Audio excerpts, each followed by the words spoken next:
Lecture 12 SCV questions part 1। तो हम लोगों ने ऑलरेडी लेक्चर वीडियोस पूरे ख़त्म कर लिए हैं, पूरा थ्योरी पार्ट। अब हम लोग SCV के क्वेश्चन डिस्कस करेंगे, मेनली दो पार्ट में होगा। तो फर्स्ट पार्ट में आज जो हम लोग डिस्कस करने वाले हैं वो बेसिकली ऑब्जेक्टिव 1 और ऑब्जेक्टिव 2 हम डिस्कस करेंगे। नेक्स्ट पार्ट में जब हम चलेंगे तो हम एक्सरसाइजेस के क्वेश्चन भी डिस्कस करेंगे। तो लेट्स स्टार्ट।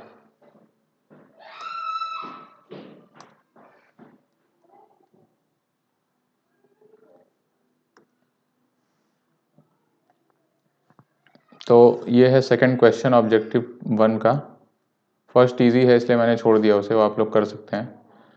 देखिए फिगर 3Q2 जो कि नीचे आपको दिख रहा है, shows the displacement time graph of a particle moving on X axis. X axis पे ये चल रहा है, ठीक है, वन डायमेंशनल मोशन है इसका मतलब, 1D मोशन। तो ये कुछ आपको x वर्सेस t का ग्राफ दे दिया, जो कि ये आपका ओरिजिन है या t इक्वल टू 0 इसको हम बोलिए। यहाँ से लेके t0 टाइम तक ये लीनियर बढ़ रहा है, उसके बाद ये x की पोजीशन फिक्स हो जा रही है, ठीक है। यहाँ पे जाके ये पोजीशन चेंज नहीं हो रही है टाइम के साथ। तो अब आपको चार ऑप्शन दिए हैं, बताना है कौन सा सही है। देखिए फर्स्ट ऑप्शन क्या है, the particle is continuously going in positive x direction.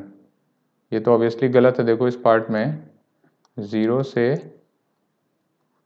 t0 तक क्या हो रहा है, 0 से t0 तक एक कांस्टेंट स्लोप की लाइन है, कांस्टेंट स्लोप लाइन। इसका मतलब जो होगा वो क्या होगा, कांस्टेंट वेलोसिटी, ठीक है। तो 0 से t0 तक ये कांस्टेंट वेलोसिटी से मूव कर रहा है, उसके बाद t0 से लेके आगे ये x फिक्स हो जा रहा है, मतलब x चेंज नहीं हो रहा, तो वेलोसिटी 0 हो जाएगी। तो t0 से फर्दर t तक 0 वेलोसिटी और कांस्टेंट x, ठीक है। तो फर्स्ट ऑप्शन आपका है the particle is continuously going in positive x direction. ये गलत है क्योंकि इसके बाद t0 के बाद इसकी पोजीशन चेंज हो जा रही है, नहीं आगे जा रहा है, ठीक है। तो ये तो रॉन्ग हो जाएगा। The particle is at rest, again ये तो एकदम ही गलत है, 0 से t0 तक चेंज हो रहा है इसका। थर्ड है velocity increases up to a time t0 and then becomes constant. ये भी गलत है क्योंकि वेलोसिटी आपकी यहाँ से यहाँ तक कांस्टेंट है, उसके बाद 0 हो जा रही है। वेलोसिटी का ग्राफ अगर आप बनाओ, this is v and this is t, तो इसको मैं दूसरे पेन से बनाना चाहूँ अगर, तो t0 तक जो है, t0 तक ये कुछ कांस्टेंट है, उसके बाद ये 0 हो जा रहा है, ठीक है। तो ये बनेगा v वर्सेस t का ग्राफ। अब लास्ट ऑप्शन क्या है, the particle moves at a constant velocity up to a time t0 and then stops. ये सही आंसर है, ठीक है। t0 तक ये कांस्टेंट वेलोसिटी से गया, उसके बाद वेलोसिटी 0 हो गई। तो डी ऑप्शन आपका करेक्ट हो जाएगा इस क्वेश्चन का।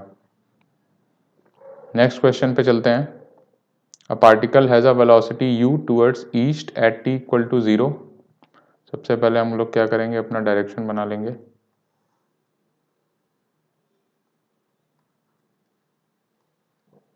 This is north, this is south, this is east and this is west, ठीक है। तो बोल रहा है particle has a velocity u towards east at t equal to 0, its acceleration is towards west and is constant.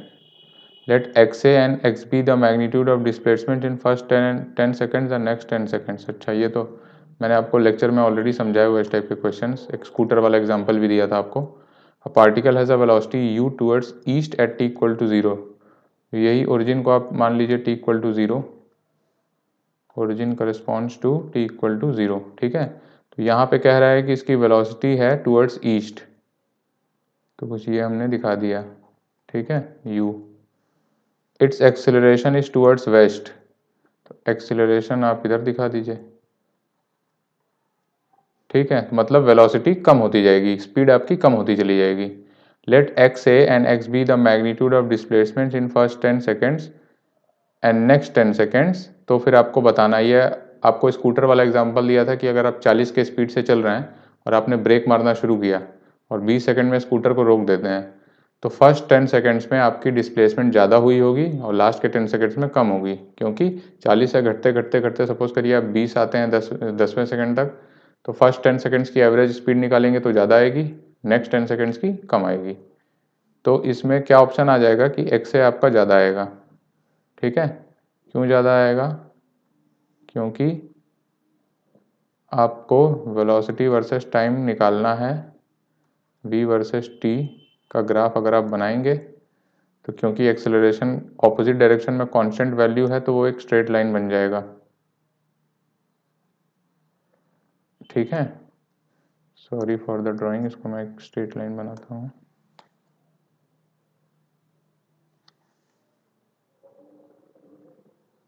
ठीक, तो suppose करिए ये 0 है और ये 20 है और बीच का पॉइंट आप 10 ले लीजिए।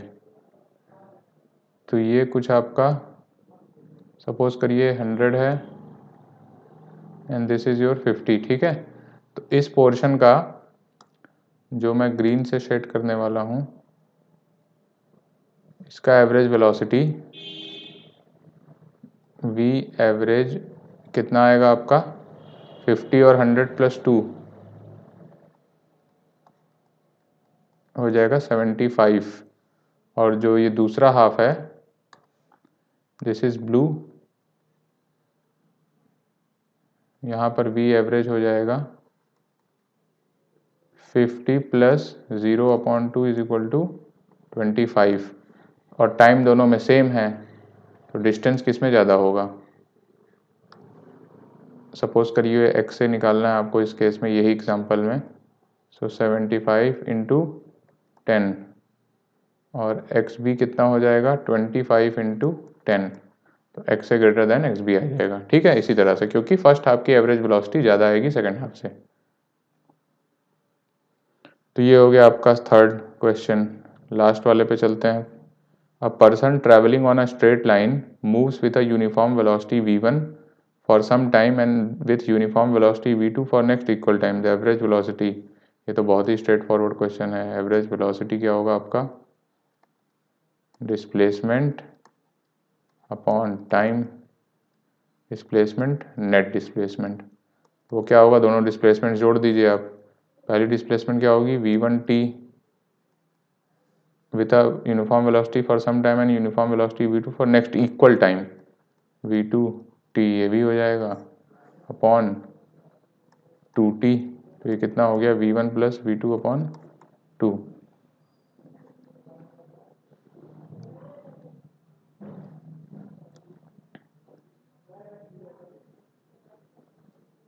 A stone is released from an elevator going up with an acceleration a। ठीक है, stone is released from an elevator, कोई एक एलिवेटर था, विथ एन एक्सेलरेशन ए, ये ए के एक्सेलरेशन से ऊपर जा रहा है। यहाँ से एक स्टोन को ड्रॉप कर दिया गया। ठीक है, stone acceleration of stone after the release. अच्छा देखो, जब ये रिलीज हो जाएगा तो फिर इसके ऊपर सिर्फ जी ही लग रहा होगा, राइट? ये है after release, stone after release. अब तो कोई फोर्स लगेगा नहीं, ये एक्सेलरेशन ए तो जब तक उस पर था तभी तक लगेगा, राइट? तो ये चीज आप एक पॉइंट लिख लीजिए, acceleration of stone is a till it is in elevator. ठीक है, जैसे ही एलिवेटर को छोड़ेगा उसके बाद तो ये फ्री फॉल का केस बन जाएगा, जी से नीचे गिरने लगेगा तो इसका एक्सेलरेशन जी हो जाएगा। ठीक है, next question. Person standing near the edge of the top of a building throws two balls A and B. अच्छा, सपोज करिए ये हमने बिल्डिंग ले ली, top of the building throws two balls A and B, ball A is thrown vertically upward and B is thrown vertically downward with the same speed. अच्छा भाई, तो ये है बॉल ए, इसको फेंका गया यू से ऊपर, और ये है बॉल बी, इसको फेंका गया यू से नीचे। ठीक, ball A hits the ground with a speed VA and ball B hits the ground with a speed VB.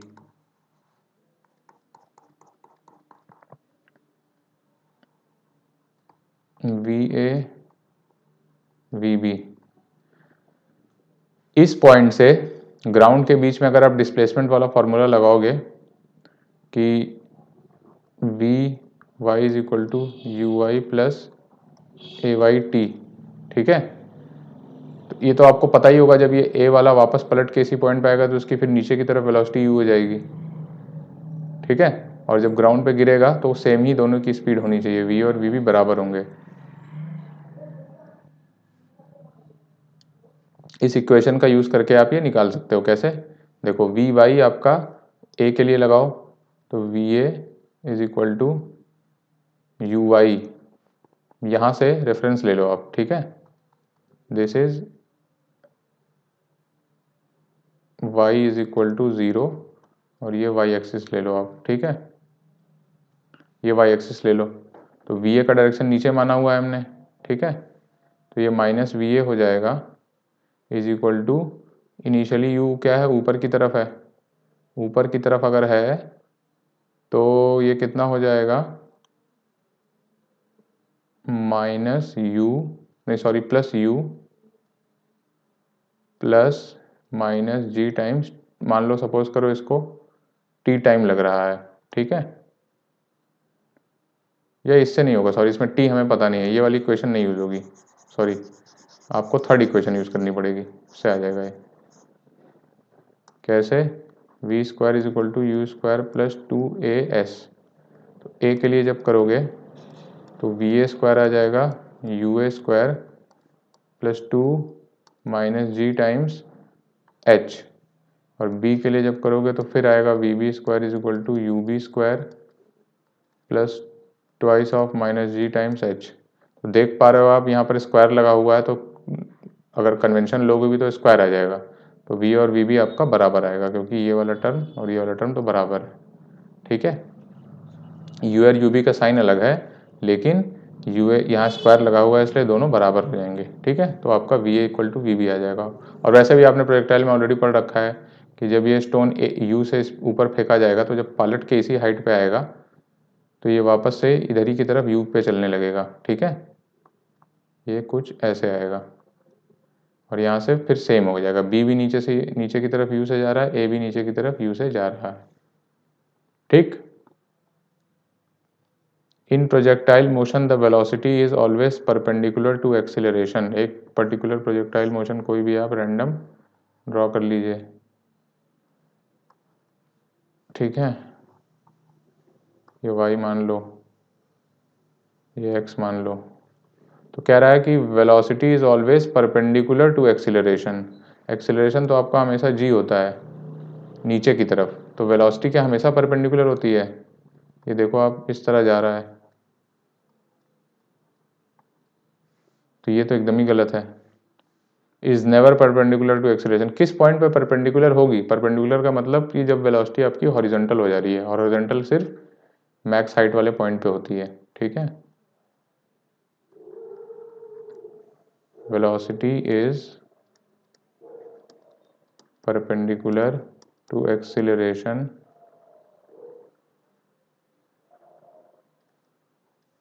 at point of maximum height, ठीक है, मैक्सिमम हाइट के पॉइंट पे जाके वेलोसिटी आपकी परपेंडिकुलर हो जाएगी, ये v बोलिए इसे, not u, for one instant only, c answer हो जाएगा। नेक्स्ट क्वेश्चन देखते हैं, two bullets are fired simultaneously horizontally with speeds different speeds from same place, which bullet will hit the ground first?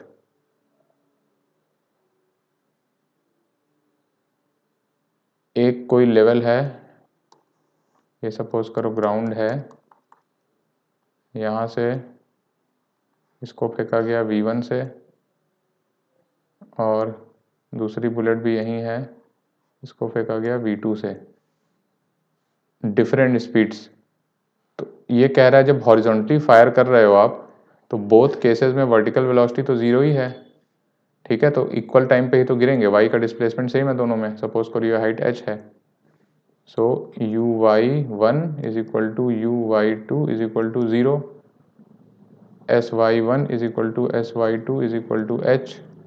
तो जब ये question लगाओगे और ay दोनों में सेम है, ठीक है, ये इधर y डायरेक्शन मान लो, तो जो इक्वेशन आप लगाओगे s is equal to u t plus half a t square, इसमें हमें क्या निकालना है, या ये इस इक्वेशन से टाइम निकलेगा, हाँ इसी से निकलेगा। तो s भी सेम है, u भी सेम है, a भी सेम है, तो टाइम हमेशा दोनों केस में सेम आएगा। तो फास्टर वन जो कि एक नॉर्मल जिसपे मन करता है मारने का, ऐसा होता नहीं, क्योंकि हॉरिजॉन्टल वेलोसिटी अलग है। देखिए वर्टिकल कंपोनेंट दोनों का सेम है, तो वर्टिकल डिस्प्लेसमेंट भी दोनों की सेम है, h डिस्टेंस कवर करना है दोनों को, और सेम वेलोसिटी सिर्फ नीचे गिर रहे हैं विथ सेम एक्सीलरेशन, तो दोनों का पॉइंट टाइम भी सेम लगेगा, तो बोथ विल रीच साइमल्टेनियसली होगा। ठीक है, वेलोसिटी डिफरेंट होने से क्या होगा, इसका रेंज ज़्यादा आएगा, हायर वेलोसिटी वाले का रेंज ज़्यादा आएगा, ठीक है, वो ज़्यादा दूर जाके गिरेगा, पर गिरेगा उतने ही टाइम में।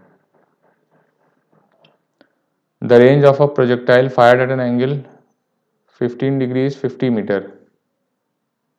ठीक है, range of a projectile fired at an angle 15 degree is 50 metre. If it is fired with the same speed at an angle of 45 degree is range will be. Range का फॉर्मूला आपको इसमें, ये तो बहुत simple सा question है, ये आप खुद ट्राई करो। The range of a projectile fired at an angle, जब 15 डिग्री पे फायर किया जा रहा है तो रेंज आ रहा है 50 मीटर। पूछ रहा है जब 45 डिग्री पे फायर करेंगे तो कितना आएगा। रेंज का फॉर्मूला मुझे याद नहीं है, range what was range, horizontal velocity into time, 2u sine theta upon G, I guess यही है। तो रेंज होता है u square sine 2 theta upon G. ठीक है, मतलब range is directly proportional to sine 2 theta, मतलब r1 upon r2 is equal to sine 2 theta 1 upon sine 2 theta 2। इसका मतलब 50 अपॉन r2 हमें निकालना है, तो sine 2 of 15 degree sine 2 of 45 degree. ठीक है, 50 अपॉन r2 कितना हो जाएगा, साइन 30 कितना होता है 1/2, साइन 90 कितना होता है 1, तो r2 कितना हो जाएगा 100। ठीक है, सिंपल सा क्वेश्चन है, बस फॉर्मूले में डाल के निकालना है दो केसेस में। Two projectiles A and B are projected with an angle of 15 degree for projectile A and 45 degree for projectile B. If RA and RB the horizontal range for two projectiles, then आपको कह रहा है कि दो projectiles A और B हैं और दोनों को प्रोजेक्ट किया गया, एक को 15 डिग्री पे एक को 45 डिग्री पे, फिर दोनों की रेंजेस बता रहा है, फिर पूछ रहा है कि दोनों का रिलेशन क्या है। रेंज का फॉर्मूला क्या है, u square sine 2 theta upon G. हमें थीटा तो दिया है बट यू नहीं दिया है, इसलिए नहीं बता सकते, तो इसका आंसर डी होगा। लिखिए, in this case u is not given, hence information is not sufficient. ठीक है, जब आपको u देगा तभी आप दोनों प्रोजेक्टाइल में रिलेशन बता सकते हैं कि कौन सा रेंज ज़्यादा होगा। ठीक है, क्लियर है इतना, ये इजी इजी क्वेश्चन है, बस थोड़ा सा आपको ध्यान देना है बस, और कुछ नहीं, इसमें जल्दी जल्दी करके निकलना होता है, नहीं तो ये सब स्कोरिंग क्वेश्चन है, ये सब आ सकते हैं एग्जाम में आपके डायरेक्टली। ठीक है, तो इनकी प्रैक्टिस कर लेना और फोकस होकर करना, आंसर मत देखना, अपना लगाओ, खुद आएगा। नहीं आ रहा है तब एक बार आंसर देख लो, फिर देखो क्या गलती हो रही है, पर है बहुत बेसिक है। अगर आपका थियरी क्लियर है, आपने लेक्चर देखा हुआ है, तो ये सब एक एक लाइन में आपसे लग जाएंगे, इतना करने की भी जरूरत नहीं, तो मैं आपको समझाने के लिए कर रहा हूँ, आप इसको मुँह जवानी भी कर सकते हो।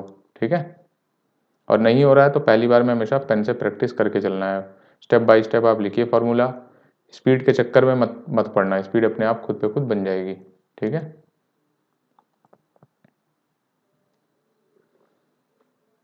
Next question, a river is flowing from west to east at a speed of 5 metre per minute. ठीक है, फिर से हम लोग बना लेते हैं अपना, ये रिवर वाला केस है तो पहले रिवर ही बना लो। सपोज करो हमने ये कन्वेंशन माना है नॉर्थ ईस्ट वेस्ट साउथ, ठीक है। River is flowing from west to east, मतलब इधर से इधर जा रही है। Let me change the colour. ये है रिवर का direction, speed of 5 metre per minute, 5, ठीक है। Man on the south bank of the river capable of swimming at 10 metre per minute in still water. What is still water, मतलब V man with respect to river दिया है हमें 10, ठीक है। Wants to swim across the rivers in the shortest time, जब shortest time होगा तो वी मैन रिवर परपेंडिकुलर इसके डाइव करेगा, ठीक है। ये तो आपको मैंने पढ़ा था, जब शॉर्टेस्ट टाइम में जाना होता है तो सीधा चलने लगता है वो और पहुंच जाएगा करीब ड्रिफ्ट होके यहाँ पे, ठीक है। ये हो जाएगा वी मैन, ये हो जाएगा वी मैन रिवर और ये हो जाएगा वी रिवर, ठीक है। तो आपका डायग्राम जो बनेगा इसका,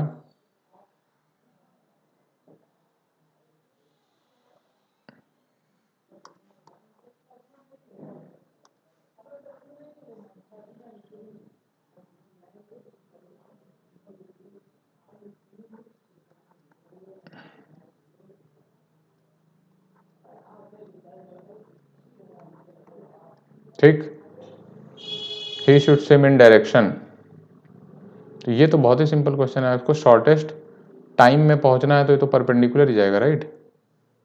तो ड्यू नॉर्थ लिख लीजिए इसका answer, he should swim perpendicular, ऐसे ही जाएगा, तो करने की जरूरत ही नहीं थी ये तो। अब ये क्वेश्चन बड़ा अच्छा क्वेश्चन है, इसको ध्यान से देखना है। In the arrangement shown in figure 3Q3 the ends P and Q of an inextensible, मतलब कि स्ट्रिंग को एक्सटेंड नहीं कर सकते, string can not be stretched या एक्सटेंडेड, मतलब स्ट्रिंग पे हर पॉइंट की वेलोसिटी सेम होगी, इसका मतलब है velocity of each point on string will be same, ठीक है, ओके। तो move downwards with a uniform, दोनों एंड को यू स्पीड से खींचा जा रहा है। Pulleys A and B are fixed, ठीक। द मास एम की ऊपर की वेलोसिटी बतानी है। तो देखो ये क्वेश्चन कैसे होगा, इसको बहुत ध्यान से देखिए थोड़ा सा, इसमें इस ट्रायंगल को आप कंप्लीट कर लीजिए। ये 90 डिग्री हो गया, इसको ए बोल दीजिए, इसको पी एंड इसको क्यू, ठीक है। तो ओ पी क्यू में आप देखो, इस डिस्टेंस को ओ पी को हमने मान लिया x, पी क्यू को मान लिया y और ओ क्यू को मान लिया z। अब इसमें ध्यान क्या देना है आपको कि अगर ये एंड की u से खींचा जा रहा है तो हर पॉइंट की स्पीड u होगा, तो यहाँ पे भी जो पॉइंट है ये भी ऊपर की तरफ u से जा रहा होगा। सिमिलरली इस वाले स्ट्रिंग पे भी यहाँ पे भी जो पॉइंट है वो ऊपर की तरफ u के स्पीड से जा रहा होगा, हर पॉइंट इस पे u की तरफ से ही जाएगा, ठीक। अब देखो OP को हमने माना है x, PQ को हमने माना y और OQ को माना हमने z। अब आपको पता है पाइथागोरस थ्योरम से x square plus y square is equal to z square, ठीक। अब जैसे जैसे ये मास ऊपर चलता चला जाएगा, इसको ऐसा खींच रहे हैं दोनों एंड से, ये मास ऊपर की तरफ डिस्प्लेस होता जा रहा है, तो ये एक्स चेंज होता जाएगा, ये जेड चेंज होता जाएगा, क्या नहीं चेंज होगा, ये वाई कांस्टेंट रहेगा क्योंकि ये वर्टिकली ऊपर जा रहा है मास, ठीक है। मूव्स अपवर्ड्स, ये स्ट्रेट ऊपर चला जाएगा, तो ये वाई आपका चेंज नहीं होगा।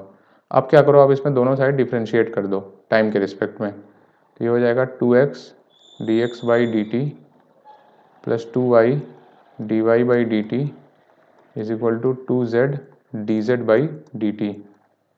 अब देखो dy by D t zero हो जाएगा, है ना, ये टर्म ज़ीरो हो जाएगा क्योंकि y चेंज नहीं हो रहा है, y equal to constant since, तो बचता है आपका x dx by D t is equal to z dz by D t. D z by D t क्या है, ये लेंथ किस स्पीड से चेंज हो रही है, हर पार्टिकल इसके यू से चल रहा है, तो ये D z by D T आपका यू हो जाएगा। ठीक है, तो अब मैं इसको कहाँ पे लिखूं, चलो इधर लिखते हैं।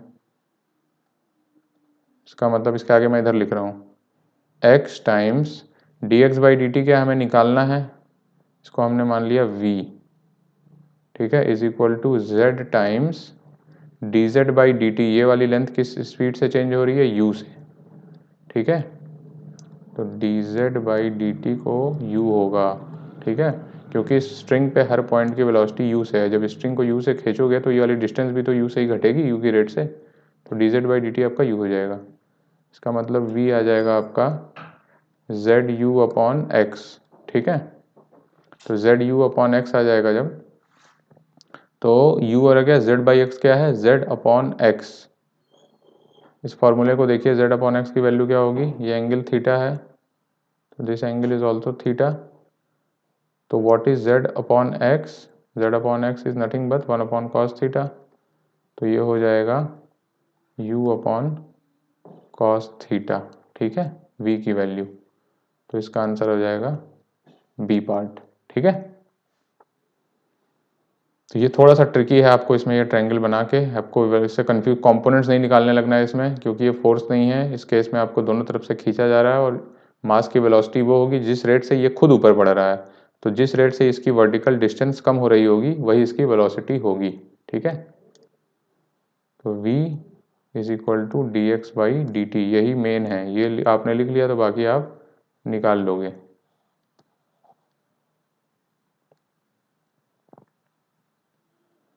अब चलते हैं ऑब्जेक्टिव 2 पर। तो पहला, इसमें भी पहला इजी होगा तो मैंने छोड़ दिया है, सेकंड पार्ट देखते हैं। Particle moves along x axis as x is equal to u t minus two plus a t minus two. अच्छा, यहाँ पर u और a कांस्टेंट है, आपको इसको वेलोसिटी और एक्सेलरेशन मत मान लेना, यही है ट्रिक क्वेश्चन में, बस बाकी सब तो इजी है। Initial velocity of particle is u, t equal to zero डाल दो, क्या u आएगा, नहीं, तो ये गलत हो जाएगा। Acceleration of particle is a, acceleration निकालने के लिए क्या होगा, acceleration is equal to d two x by D t square, क्या ए आएगा, नहीं आएगा, दो बार डिफ्रेंशिएट करो 2a आएगा, तो सी आंसर हो जाएगा। At t equal to 2 second particle is at origin, तो टी इक्वल टू जीरो डालो, ये वाला टर्म जीरो हो जाएगा, ये वाला भी टर्म जीरो हो जाएगा, तो एक्स की वैल्यू जीरो आ जाएगी, तो ये भी सही हो जाएगा। ये इजी क्वेश्चन है, इसको कर लेना। अब इसमें देखते हैं, पिक द करेक्ट स्टेटमेंट्स। पहला, ये सब क्वेश्चन बड़े ध्यान से पढ़ना, हर मतलब क्योंकि मल्टीपल आंसर करेक्ट हो सकते हैं और सब बड़े ट्रिकी होते हैं थोड़े थोड़े। ठीक है, average speed of a particle in a given time is never less than the magnitude of average velocity. तो बात कुछ ऐसी है कि सपोज करो पार्टिकल यहाँ से लेके यहाँ तक आया, ठीक है, तो ये आपका हो गया डिस्टेंस, और ये हो गया आपका डिस्प्लेसमेंट। तो डिस्टेंस आपका हमेशा ग्रेटर देन आएगा या इक्वल टू आएगा डिस्प्लेसमेंट। अब दोनों तरफ टाइम से डिवाइड कर दो, क्योंकि टाइम तो सेम लग रहा है दोनों में। इसका मतलब s average is greater than equal to mod of v average. ठीक है, ये तो हमेशा आएगा। तो ये क्या कह रहा है, average speed of a particle in A given time is never less than magnitude of average velocity. सही है, कभी कम नहीं होगा इससे, तो ये आपका सही हो जाएगा।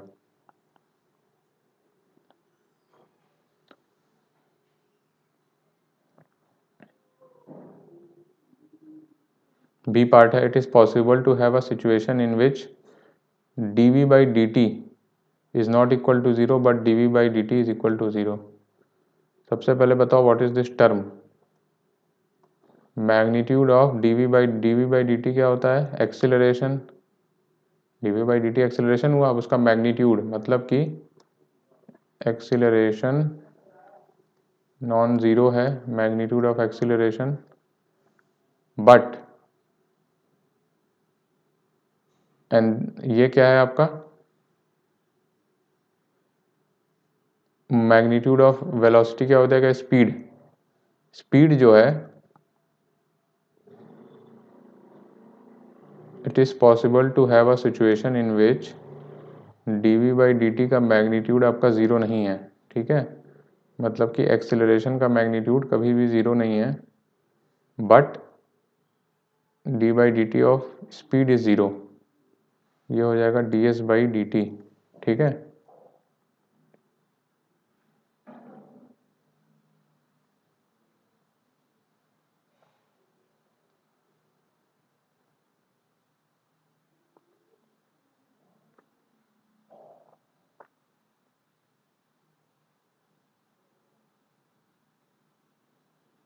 आपको ये सिचुएशन बनानी है जबकि स्पीड का डेरिवेटिव ज़ीरो आ रहा है, लेकिन वेलोसिटी का डेरिवेटिव ज़ीरो नहीं है, उसका मैग्नीट्यूड, मतलब एक्सेलरेशन आपका नॉन ज़ीरो है,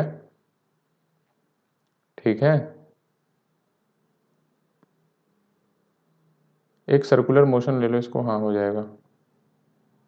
सर्कुलर मोशन अभी आपको पढ़ाया नहीं है, लेकिन इसमें सपोज करो ये कांस्टेंट स्पीड v से चल रहा है, तो इसमें एक्सेलरेशन का मैग्नीट्यूड हमेशा आएगा अंदर की तरफ v²/r, ठीक है। a आ जाएगा आपका v²/r और s आपका कांस्टेंट हो जाएगा v, तो ds/dt आ जाएगा ज़ीरो, लेकिन dv/dt आप निकालोगे तो अंदर की तरफ एक हमेशा कांस्टेंट एक्सेलरेशन आएगा हमेशा, जिसका कि डायरेक्शन चेंज होता रहेगा, ठीक है।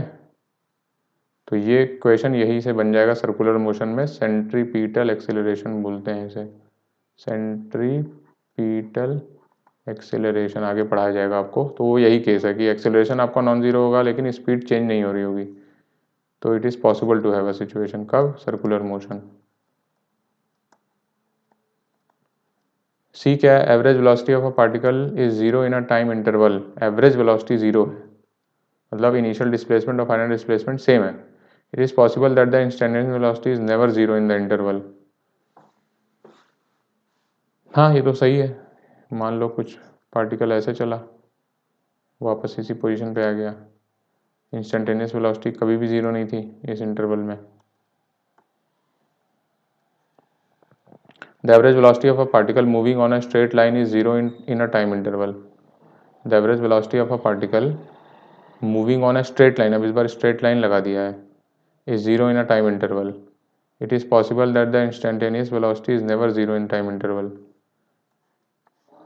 ये x है एंड दिस इज t, तो कह रहा है अगर ज़ीरो है किसी टाइम इंटरवल पे,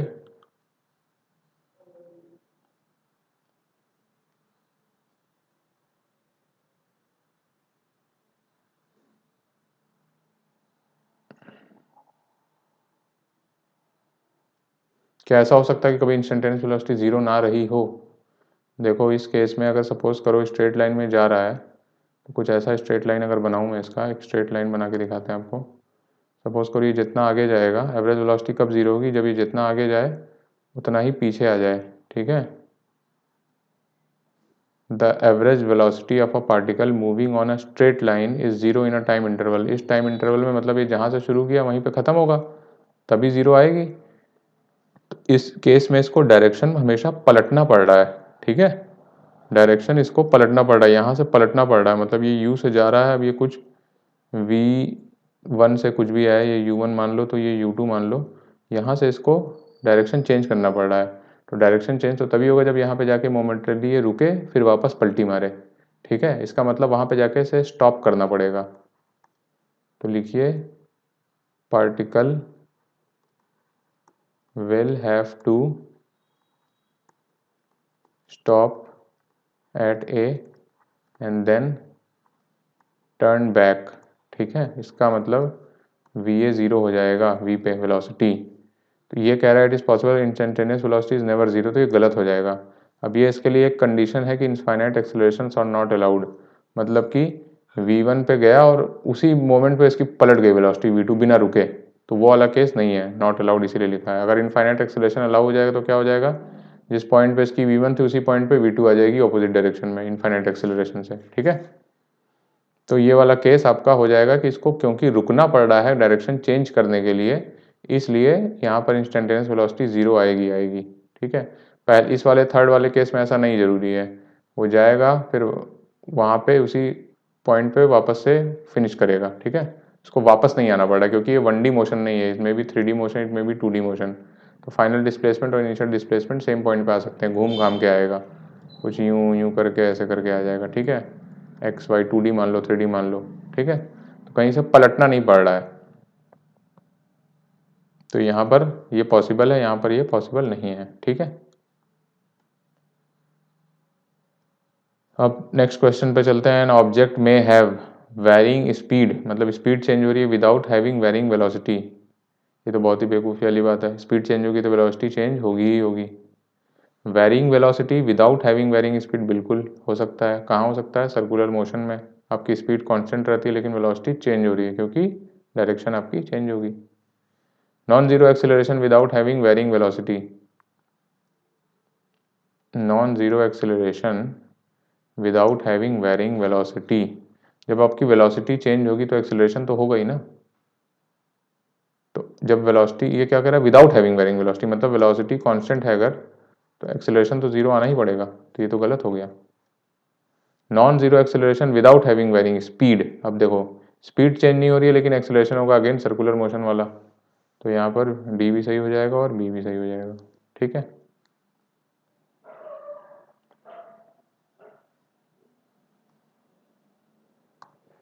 ये एग्जाम्पल आप बना सकते हैं। Speed is equal to constant, velocity is equal to not equal to constant, acceleration is not equal to constant, ठीक है। तो यहाँ से आ जाएगा। Mark the correct statement for a particle going on a straight line, straight line में है ये। If the velocity and acceleration have opposite sign, मतलब कि वेलोसिटी का मैग्नीट्यूड कम होता चला जाएगा, the object is slowing down, बिल्कुल ठीक, ठीक। If the position and velocity have opposite sign, the particle is moving towards origin, ये अच्छा है, देखो इसको सोचना पड़ेगा आपको। मान लो पोजीशन पॉजिटिव है तो इसकी वेलोसिटी इधर है, जब पार्टिकल की पोजीशन नेगेटिव है तो इसकी वेलोसिटी इधर है क्योंकि ऑपोजिट साइन, इसका मतलब ओरिजिन की तरफ ही बढ़ रहा होगा, तो ये भी सही हो जाएगा। If the velocity is zero at an instant, the acceleration should also be zero at that instant. नहीं, ये ज़रूरी नहीं है, ये ज़रूरी नहीं है। आपका वेलोसिटी मतलब इस पे चल के वेलोसिटी ज़ीरो होके फिर बढ़ सकता है, ठीक है। Velocity zero at an instant, the acceleration should also be zero at the, ये तो बिल्कुल बेवकूफ़ी वाली बात है, ठीक है। एक्सेलरेशन होता है d we by D t, acceleration is not equal to v, ठीक है। तो उसके स्लोप पे डिपेंड करेगा ये, ऐसा नहीं है कि वेलोसिटी जीरो होगी तो एक्सेलरेशन भी जीरो हो जाएगा, गलत है। If the velocity is zero for a time interval, the acceleration is zero at any instant with in the time interval. अच्छा, ये देखो इसमें लिखा है कि velocity zero for a time interval, कौन सी वेलोसिटी ये नहीं दिया है। इसका मतलब होगा, अगर कुछ नहीं लिखा है कि मतलब वेलोसिटी जीरो है, इसका मतलब वेलोसिटी हर एक पॉइंट पर जीरो है इस टाइम इंटरवल में, ठीक है। t1 t2, वेलोसिटी जीरो कह दिया अगर, तो ये बनेगा v का ग्राफ, ठीक है। तो अगर v जीरो है इसमें, acceleration is zero, D we by D T zero आ जाएगा, तो ये डी भी सही हो जाएगा क्योंकि इसमें कुछ नहीं दिया है। If the velocity is zero, इसका मतलब यही हुआ कि वेलोसिटी हर एक पॉइंट पे जीरो है, ठीक है। ना एवरेज लिखा है ना इंस्टेंटेनियस लिखा है, तो आपको ट्रीट करना पड़ेगा कि दिस इज इंस्टेंटेनियस वेलोसिटी, इसका मतलब है velocity at every point in time interval is equal to zero, ठीक है। अब आता है छठा question. The velocity of a particle is zero at t equal to zero, t equal to zero पे वेलोसिटी की जीरो है तो acceleration at t must be zero, गलत बात। मे बी जीरो हो सकता है, बिल्कुल। If acceleration is zero from time t equal to zero to 10 second, the speed is also zero in this interval. क्यों सही है ये? क्योंकि इनिशियली तो आपकी जीरो है, वेलोसिटी इज जीरो, मतलब यू आपका जीरो है। अब जब एक्सेलरेशन ही नहीं होगा तो स्पीड बढ़ेगी ही नहीं, स्पीड बढ़ेगी ही नहीं तो 10 सेकेंड तक जीरो रहेगा, ठीक है, समझे ना। इनिशियल स्पीड आपकी जीरो और एक्सेलरेशन भी जीरो है, तो एक्सेलरेशन जब जीरो जब तक रहेगा तब तक आपकी स्पीड बढ़ेगी ही नहीं, तो कह रहा है 10 सेकंड तक एक्सेलरेशन 0 है, तो 10 सेकंड तक आपकी स्पीड भी 0 रहेगी, तो सी आपका सही हो जाएगा।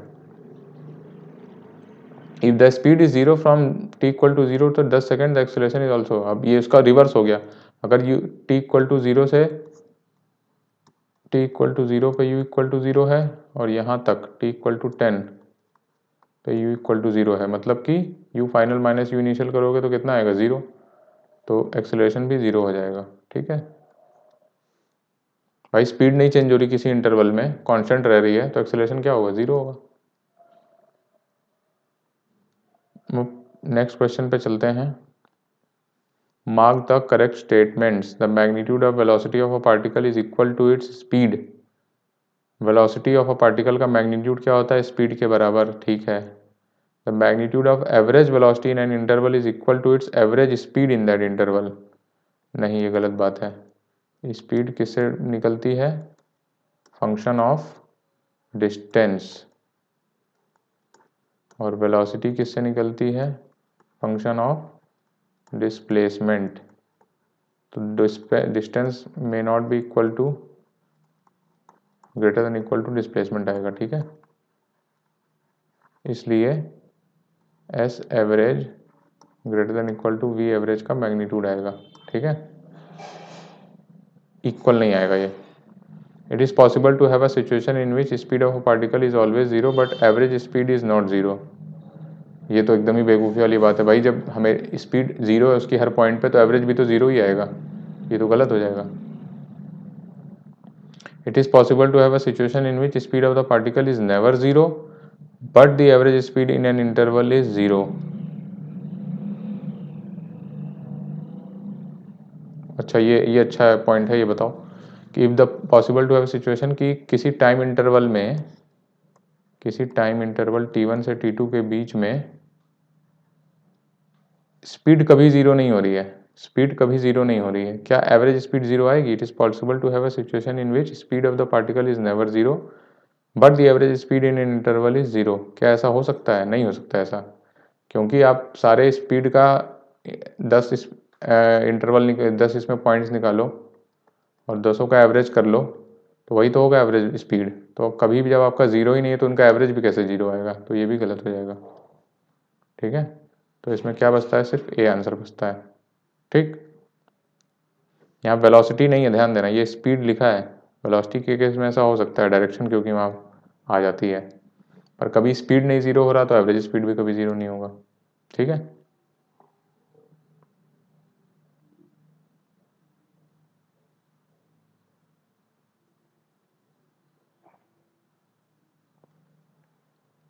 अब आता है 8वां question, the velocity time plot for a particle moving on a straight line is shown in 3q4, ठीक है। ये वेलोसिटी वर्सेस टाइम एक कांस्टेंट स्लोप की लाइन है, कांस्टेंट स्लोप लाइन, और dv बाई dt क्या होता है, स्लोप होता है, और वो क्या हो जाता है, एक्सीलरेशन, ठीक है। एक्सीलरेशन आपका कांस्टेंट हो जाएगा। The particle has never turned around, देखो यहाँ तक पॉजिटिव है, उसके बाद वेलोसिटी आपकी निगेटिव हो जा रही है, मतलब कि डायरेक्शन चेंज हो जा रही है। डायरेक्शन चेंज होगी तो क्या हो जाएगा, टर्न अराउंड हो जाएगा, has never turn around zero हो जाएगा, क्रॉस हो जाएगा। The particle has zero displacement, displacement क्या होता है, एरिया ऑफ वीटी ग्राफ। क्या ये जीरो आ रहा है, ये एरिया ए है, ये एरिया बी है, A is less than B, net area is equal to B minus A, और ये हो जाएगा इक्वल टू कुछ नेगेटिव आएगा, ठीक है। तो पार्टिकल है जीरो डिस्प्लेसमेंट भी गलत हो जाएगा क्योंकि नॉट इक्वल टू जीरो आएगा, ठीक, ठीक है ना। ये एरिया जो है 1/2 ए क्या हो जाएगा, 1/2 into base into height 50, B क्या हो जाएगा 1/2 इंटू 20 इंटू 20, ये था माइनस साइन क्योंकि ये नीचे की तरफ है, तो कितना हो जाएगा -200, ठीक है। तो ए बी माइनस ए कितना हो जाएगा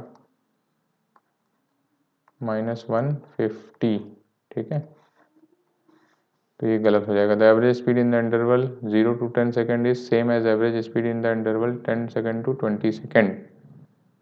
अब ये 10 to 20 में पूछ रहा है, देखो इसमें 0 और 10 का एवरेज होगा, 0 और सेकेंड वाले इंटरवल में क्या होगा, 0 और -10 का मैग्नीट्यूड लोगे तो ये भी 10 है, तो वो भी हो जाएगा 5। 0 + 10/2 ये भी 5 आ जाएगा, तो ये आपका सही हो जाएगा। ठीक है, वी एवरेज इसमें निकालो कैसे, मिनिमम 0 मैक्सिमम 10। इसमें वी एवरेज कैसे निकालोगे, मिनिमम 0 मैक्सिमम 10। वी एवरेज मतलब सॉरी स्पीड का एवरेज है, ठीक है, वेलोसिटी में तो मैग्नीट्यूड आ जाएगा, डायरेक्शन भी आ जाएगा। तो ये लास्ट ऑप्शन भी सही हो गया आपका। ध्यान ये देना, ये 20 सेकंड लिखा, अगर यहाँ पे 30 सेकंड लिखा होता तब ये एवरेज अलग आ जाता, तब ये -20 लेना पड़ता आपको, तो उसका ये 0 + 20/2 और 10 आ जाता तब ये, ठीक है, तब ये गलत हो जाता। अब ये थोड़ा सा एक क्वेश्चन है, देखते हैं इसका, मुझे इसका आंसर सही नहीं लगा इस CV का, आप लोग खुद बताइएगा इसमें कमेंट करके क्या होना चाहिए इसमें। The acceleration of a particle as seen from 2 frames S1 and S2 have magnitude 4 metre per second square. सबसे पहले विथ रिस्पेक्ट टू ग्राउंड मानो, पार्टिकल का A मान लो, ठीक है, S1 का A1 और S2 का A2, ठीक है। अब आपको कह रहा है acceleration of particle as seen from 2 frames S1 and S2 have equal magnitude 4 metre per second square, मतलब कि A - A1 का मैग्नीट्यूड भी 4 है और A - A2 का भी मैग्नीट्यूड 4 है। अब इसमें दो कंडीशन बनेगी, A A1 कितना हो जाएगा, +-4, A - A2 हो जाएगा +-4, टोटल कितने 4 कॉम्बिनेशंस बनेंगे, ठीक है। एक बार ये प्लस ले लो, ये माइनस ले लो, plus plus minus minus minus plus, तो जब इससे आप इसको सब्ट्रैक्ट करोगे, A1 - A2 निकालोगे, तो क्या क्या कॉम्बिनेशंस बनेंगे देखो, जब इधर प्लस लो इधर प्लस लो, तो +4 -+4, ठीक, तो ये हो जाएगा 0। और क्या हो सकता है, -4 -+4 कितना हो जाएगा, -8। और क्या हो सकता है, -4 -(-4) = 0, और हो जाएगा +4 -(-4), तो या तो 0 आ रहा है या तो 8 आ रहा है, इसका मतलब mod ऑफ A1 - A2 क्या हो जाएगा, 0 या 8, ठीक है, 0/8 नहीं है ये है 0 और 8, ठीक है, ये इसका आंसर होना चाहिए। तो देखते हैं क्या क्या ऑप्शन है। The frame must be at rest with respect to each other, नहीं 8 भी हो सकता है 0 भी हो सकता है, गलत हो गया। Frames may be moving with respect to each other but neither should be accelerated with respect to each other, again ये गलत है, 8 वाला केस बन रहा है। The acceleration of S2 with respect to S1 may either B 0 और 8, ये सही आंसर है। The acceleration of S2 with respect to S1 may be anything between 0 and 8, गलत है ये भी, तो इसका आंसर सी होना चाहिए, सी इज द करेक्ट आंसर, ठीक। अच्छा, 10 के बाद 9 डाल दिया मैंने, ठीक है, इसको भी देख लेते हैं। Figure shows the position of a particle moving on X axis as a function of time, ये पोजीशन है, 1D मोशन है, ये भी 1D motion. The particle has come to rest 6 times, rest का मतलब v = 0, इसका मतलब dx/dt = 0, इसका मतलब स्लोप = 0, तो स्लोप देख लो कहाँ कहाँ 0 है, एक ये पॉइंट, दूसरा ये पॉइंट, तीसरा ये पॉइंट, चौथा ये पॉइंट, पांचवा ये पॉइंट और छठवां ये पॉइंट, ठीक है, 6 जगह 0 हो रहा है, तो ये ऑप्शन सही हो जाएगा। तो maximum speed S T = 6 second, क्या 6 पे मैक्सिमम स्पीड है, स्पीड क्या होगा, स्पीड क्या होगा, मैग्नीट्यूड ऑफ स्लोप, ठीक है, स्लोप सबसे ज़्यादा तो मुझे यहाँ दिख रहा है, स्पीड मैक्सिमम,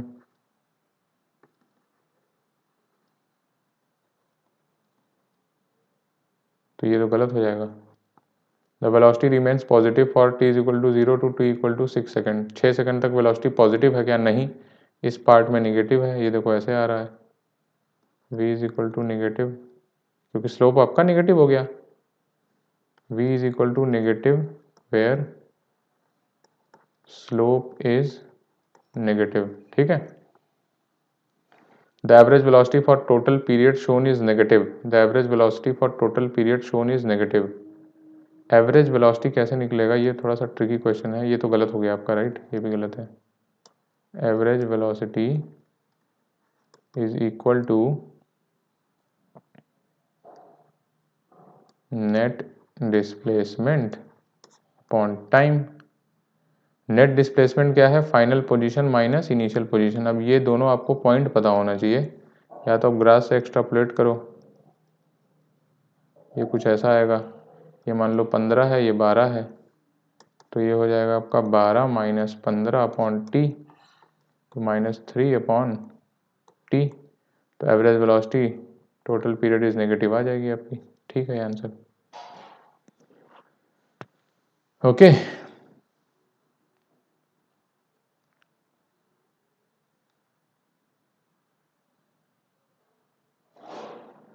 ये हो गया आपका ऑब्जेक्टिव 1 और ऑब्जेक्टिव 2 खत्म। अब हम लोग चलते हैं, थोड़े से सॉल्व एग्जाम्पल डिस्कस करेंगे। आप बहुत इजी हैं, कुछ नहीं करना, बस एक बार मैं डिस्कस करना चाह रहा था इसलिए इसको मैंने डाल दिया है। जो हमने रिलेटिव मोशन का पढ़ा था उसी के ऊपर है ये सब। Man can swim in still water. Swim in still water का मतलब V man with respect to river दिया है कितना? 3। He wants to cross a river that flows at 2 kilometre per hour, मतलब वी आर दिया है 2। And reach the point directly opposite to starting point, मतलब just opposite वो पहुंचना चाहता है। ए से स्टार्ट करके, इसको ए मान लो,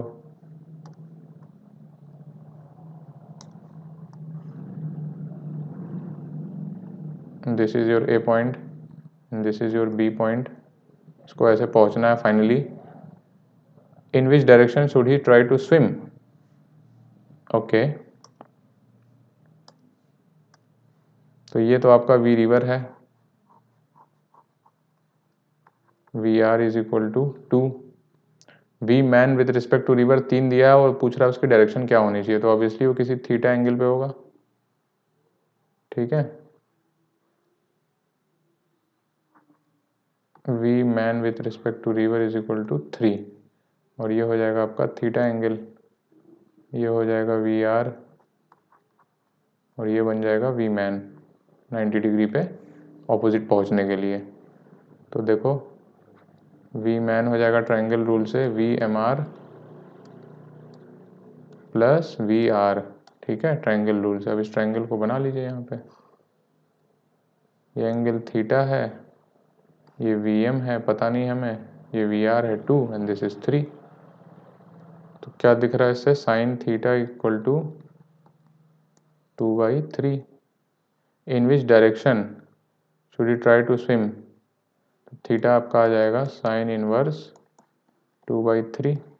ए पार्ट हो गया। बी क्या? बी पार्ट क्या? How much time will he take to cross the river if the river is 500 metre wide? कितना टाइम लग रहा है? टाइम निकालने के लिए सबसे पहले आपको वी एम भी तो निकालना पड़ेगा।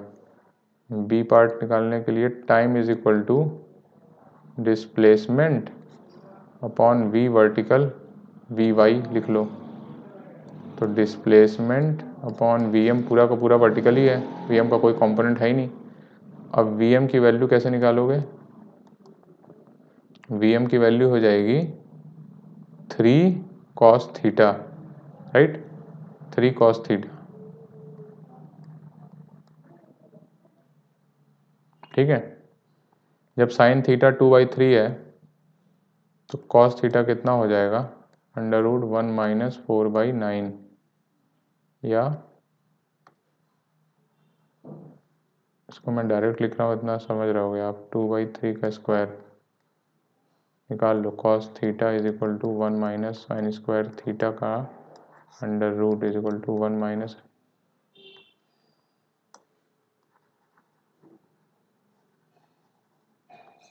ठीक है, is equal to 1 minus 4/9।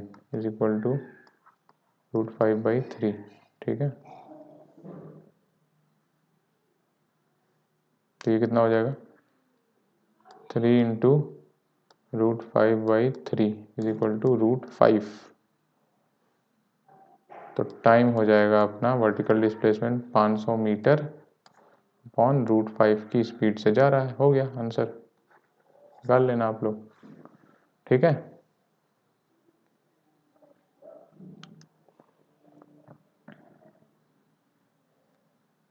Again ये सिमिलर क्वेश्चन है, man can swim at a speed of 3 kilometre per hour in still water. मतलब कि V man with respect to river कितना दिया है, 3। He wants to cross a 500, same example है क्या ये, flowing at a 2, V R कितना है 2। He keeps himself always at an angle, अच्छा इस केस में थोड़ा सा बदल दिया, 120 degree with the river, 120 degree पे फ्लो तैरना शुरू करता है ये। तो कुछ यूं एंगल बन जाएगा इसका, ये है वी रिवर, ये है man with respect to river, और ये एंगल आपका 120 डिग्री दिया हुआ है, ठीक है।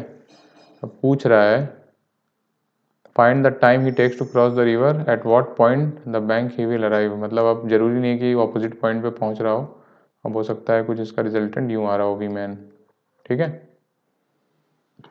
तो आपको यही बताना है कि कितना समय लग रहा है और किस पॉइंट पे ये पहुंच रहा है, मतलब कि ये वाली डिस्प्लेसमेंट। तो ये मान लो कुछ बी प्राइम है और ये बी है, बी प्राइम इसको पहुंचना चाहिए था पर बी पे पहुंच रहा है वो, ठीक है। तो ये बी प्राइम डिस्टेंस पूछ रहा है आपसे। तो अगेन ये क्वेश्चन भी ज़्यादा टफ नहीं है, ये आपका 90 डिग्री है,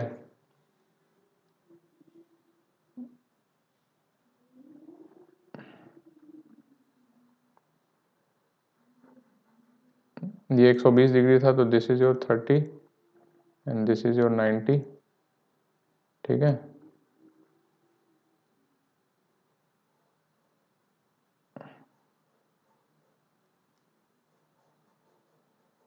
ये मोटी वाली लाइन आपकी वी आर है, ये वाली लाइन आपकी वी एम आर है, ये वाली लाइन आपकी वी एम है, ठीक है। इस बार ये ट्रायंगल बना है, सो वी एम आपका हो जाएगा V M R plus V R, ठीक है।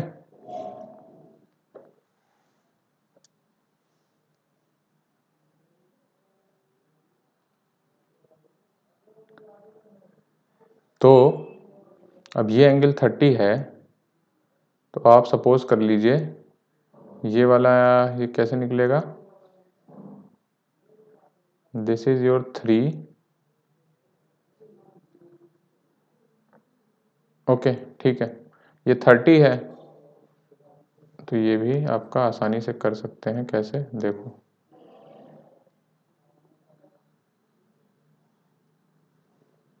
एक्सक्यूज मी, थोड़ा सा मैं डायग्राम ढंग से बनाता हूँ।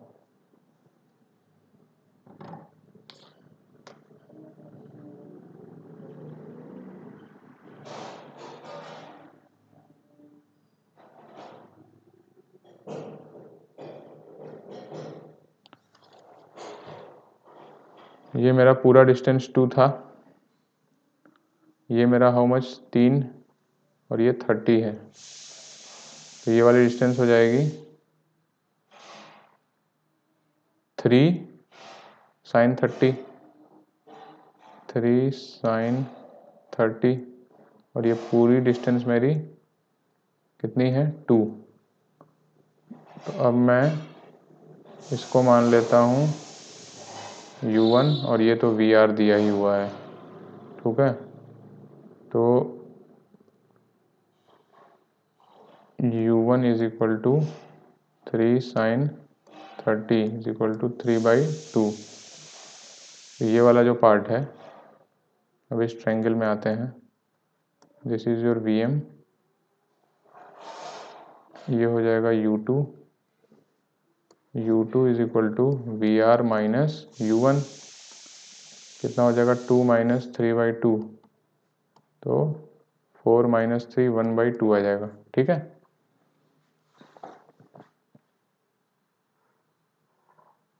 ये वाला बन जाएगा। अच्छा ये क्या होगा, ये 30 है तो ये 3 cos 30 हो जाएगा। इसको मान लो वी वाई आ जाएगा 3 cos 30, ठीक है, या इसको वी एम आर cos 30 बोलिए, फिर 3 लिखिए, वी एम आर cos 30। खुद से कर सकते हो, बस ज्योमेट्री का क्वेश्चन बचा है, इसमें कुछ है नहीं। ये देखो 3 है तो ये वर्टिकल वाला वी वाई कॉम्पोनेंट है, 3 cos 30 हो जाएगा। 3 cos 30 कितना हो जाएगा, 3√3/2, ठीक है। अब ये आपका 3√3/2 एंड दिस इज योर 1/2, तो वी एम बचा, वी एम आप निकाल लो, 3√3/2 का स्क्वायर प्लस 1/2 का स्क्वायर, यहाँ से आप निकाल सकते हो, और ये एंगल थीटा भी पता कर सकते हो आप, ठीक है। दूसरा पार्ट इसमें क्या पूछ रहा था, eight what point on opposite bank, तो ये आपका बी पॉइंट प्राइम था, ये बी था, ठीक है, यही तो पॉइंट है। तो इधर वाली वेलोसिटी जितनी इसकी आ रही थी वो कितनी थी, 1/2, ये अल्फा मानो आप, ठीक है। B prime is equal to V M sine alpha into time, कितना टाइम लगेगा, वी एम साइन अल्फा क्या है, 1/2 इंटू टाइम। टाइम कैसे निकालोगे, टाइम कैसे निकलेगा भैया, टाइम निकलेगा कितनी डिस्टेंस कवर कर रहा है ये, 500 मीटर वाइड, सो टाइम हो जाएगा अपना S Y upon V Y, तो 500 अपॉन वी वाई कितना था अपना 3√3/2, ठीक है। तो यहाँ से आपका टाइम आ जाएगा, ये टाइम की वैल्यू इसमें डाल दीजिए। हॉरिजॉन्टल वी एम का 2 कंपोनेंट होगा, एक वर्टिकल एक हॉरिजॉन्टल।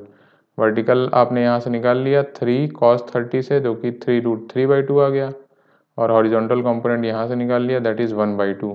तो हॉरिजॉन्टल वाले कंपोनेंट से वो आगे चला जाएगा, वर्टिकल वाले कंपोनेंट से वो पार कर लेगा स्ट्रीम, ठीक है। तो टाइम निकालने के लिए vertical displacement 500 upon vertical velocity 3√3/2, ठीक है। मैन की वेलोसिटी का एक हॉरिजॉन्टल कंपोनेंट एक वर्टिकल कंपोनेंट, बस ये दो आपको निकालना है वी एम आर और वी आर यूज करके, बाकी सारी चीजें आप निकाल सकते हैं। ये है आपका शायद मैन और रेन का problem. Man standing on a road has to hold his umbrella at 30 degree with the vertical keep the rain away, मतलब कि जब ग्राउंड पे खड़ा है तो वी रेन आपका दे दिया 30 डिग्री वर्टिकल पे, मतलब कुछ यूं पड़ रही है,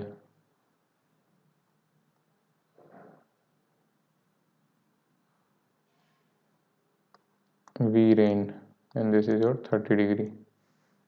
ही throws the umbrella starts running at 10 kmph/h, जब ये 10 से चलने लगता है, he finds the rain drops are hitting his head vertically, okay, ये भी 10 की स्पीड से भागने लगता है तो इसको रेन ड्रॉप्स वर्टिकली दिखने लगते हैं ऐसे, ये वी एम आर हो जाएगा, सॉरी वी आर एम हो जाएगा, rain with respect to man, और इसकी स्पीड जो है 10, ठीक है।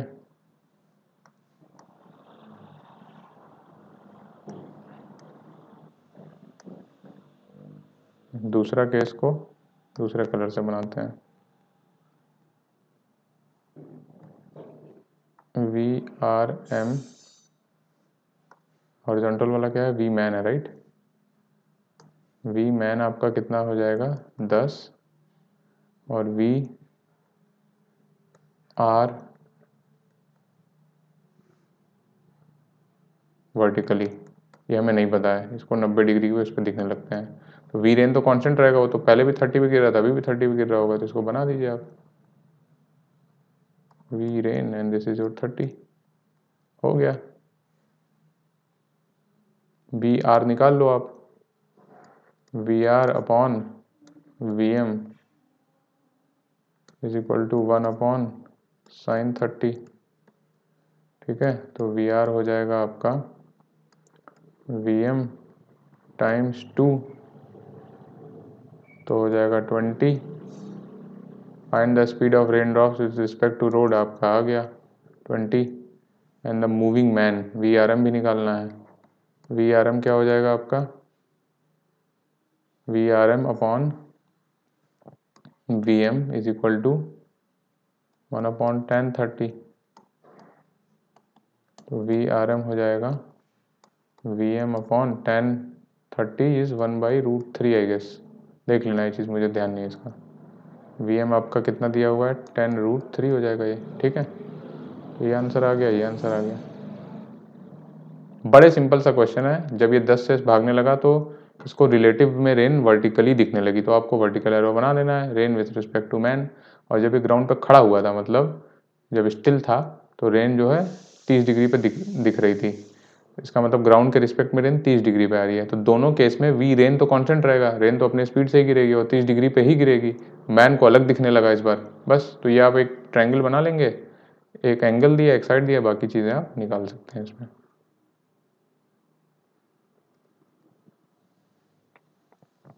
अब ये सिमिलर क्वेश्चन है, आप ट्राई करना चाहें तो कर सकते हैं। Man running on a horizontal road at 8 kmph, जब 8 से चल रहा होता है, Vm is equal to 8, finds rain falling vertically. Again इसको अब रेन वर्टिकली दिख रही है, Vrm, ठीक है, 90 डिग्री पे। ही इंक्रीजेज स्पीड टू 12, जब ये 12 कर लेता है अपनी speed, Vm is equal to 12। He finds the rain drops make an angle 30 degree with the vertical. अब इसको rain drops 30 degree with the vertical पे दिख रही हैं, ठीक। Find the speed and direction of rain with respect to the road. तो ये बहुत अच्छा क्वेश्चन है। ये आप लोग, मैं दोनों केस का डायग्राम बना देता हूँ, आप लोग इसको खुद ज्योमेट्री से निकालना। शायद हमने ये लेक्चर में भी इसको ट्राई किया है क्या, आई गेस। हाँ, शायद ये किया हुआ है हम लोगों ने, सेम ही है। देखो, पहला केस ये बनेगा कि जब ये 8 से चल रहा होगा तो वी आर एम वर्टिकल बन जाएगा, ठीक है। वी रेन कुछ ऐसा बनेगा, वी रेन कॉन्स्टेंट होगा दोनों केस में, और वो थीटा के एंगल पे ही बनेगा। तो यहाँ पे भी आप वी रेन को बना लीजिए कांस्टेंट,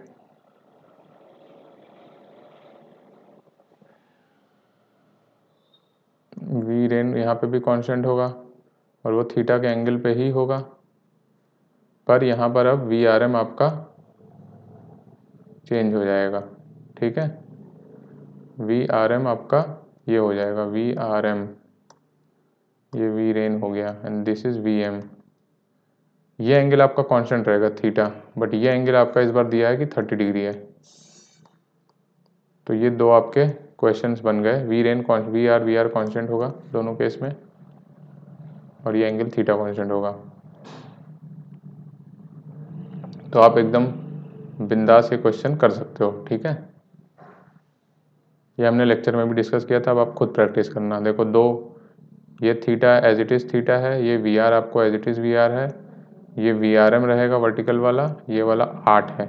तो यहाँ से आप इनके बीच में रिलेशन निकाल के यहाँ पुट कर लेना, तो आपको फाइनली वी आर निकालना है, यही वैल्यू निकालनी है, ठीक है। और ये थीटा भी निकालना है, तो आप दोनों का यूज़ करके निकाल सकते हो, ओके। ये आप ट्राई करना, इसको मैंने लेक्चर में भी डिस्कस किया था। ये क्वेश्चन है लास्ट वाला, एससीबी का सॉल्व एग्जांपल है कि एक इक्विलेटरल ट्रायंगल दिया हुआ है और इस पे 3 पार्टिकल हैं, ए, बी, सी, ठीक है। तीनों एक दूसरे की तरफ चलना शुरू करते हैं, मतलब ए बी की तरफ, बी सी की तरफ और सी ए की तरफ, और हमेशा इनकी तरफ ही रहता है। मतलब जब बी यहाँ बढ़ेगा तो ए का डायरेक्शन इसकी तरफ हो जाएगा, ठीक है। बी यहाँ पहुँचेगा, फिर बी हमेशा सी की तरफ है, सी यहाँ पहुँच चुका होगा तो बी का वेलोसिटी इधर हो जाएगा। सी हमेशा ए की तरफ है, तो जब ए यहाँ पहुँचेगा तो सी का वेलोसिटी इधर आ जाएगा। तो आप देखोगे फिर बी यहाँ पहुँचा तो ए ने फर्दर अपना चेंज किया इधर की तरफ, बी ने फर्दर अपना चेंज किया इसकी तरफ, और सी ने फर्दर अपना चेंज किया इधर। तो एक सेंट्रॉइड पे आके इसी तरह कर्वी लीनियर पाथ बनाते हुए मिल जाते हैं, ठीक है। क्योंकि हमेशा एक दूसरे की तरफ ये चल रहे होते हैं, इसका पाथ कुछ ऐसा, इसका पाथ कुछ ऐसा, इसका पाथ कुछ ऐसा, इसको मान लिया ओ, ठीक।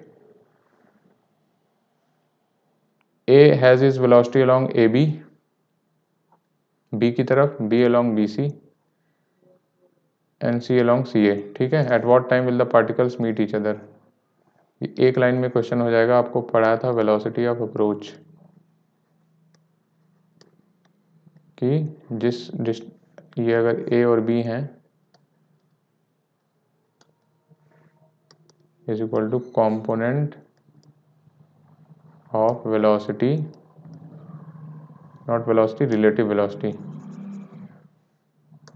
component of relative velocity along AB। ठीक है, ये हो गया वेलोसिटी ऑफ अप्रोच। तो टाइम क्या होगा, टाइम हो जाएगा AB upon velocity of approach. यही होगा इनके मिलने का समय। ये है इनकी लाइन जो मीट ज्वाइन कर रही है, दोनों को मिलना है। मिल तो वैसे ओरिजिन पर है, लेकिन हम लोग क्या कर रहे हैं कि AB को लाइन इनकी इनिशियली ले रहे हैं। ठीक है, इनिशियली इनकी लाइन AB है, तो हम अगर वेलोसिटी ऑफ अप्रोच निकाल लें इस डायरेक्शन में, तो ये डिस्टेंस हमें पता है A। ठीक है, सपोज करिए डिस्टेंस D है, तो हो जाएगा D upon velocity of approach. अब वेलोसिटी ऑफ अप्रोच निकालने के लिए हम लोग फिर से वही वाला करेंगे कि स्टॉप करेंगे B को, स्टॉप B, और A को दे देंगे give velocity of B to A in opposite direction. तो कुछ यूं बन जाएगा। अब देखो B आपका रेस्ट पे है,